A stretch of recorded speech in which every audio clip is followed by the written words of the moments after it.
ఆ రోజు అన్నాడు కేసీఆర్ బిచ్చమేసినట్టు ఎత్తాడు, రైతు బంధు 10,000 నేనిస్తా 15,000 మీకు అని ఆ రోజు నరికిండు.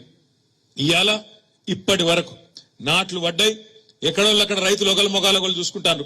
నీకు పడ్డాదిరా అంటే నీకు పడ్డాదిరా. ఇవాళ పరిస్థితి ఏంది?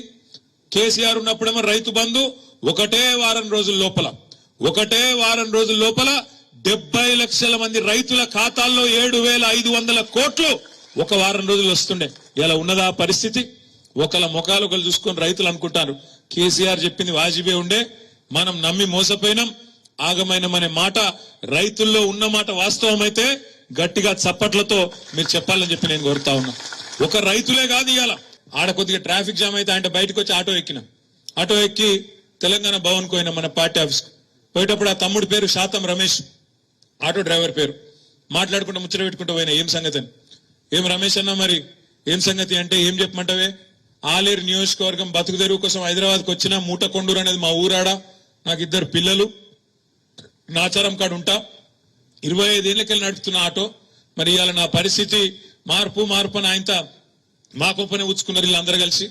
మాకు ఇవాళ 6.5 లక్షల మంది ఆటోలు నడుపుకునే అన్నలు తమ్ముళ్ళు మేమందరం రోడ్డు మీద పడే పరిస్థితి వచ్చింది.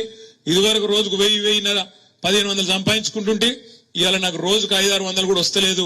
ఈఎంఐ ఎట్లా కట్టాలి, ఇల్లు కిరాయి ఎట్లా కట్టాలి, పిల్లల ఫీజులు ఎట్లా కట్టాలి,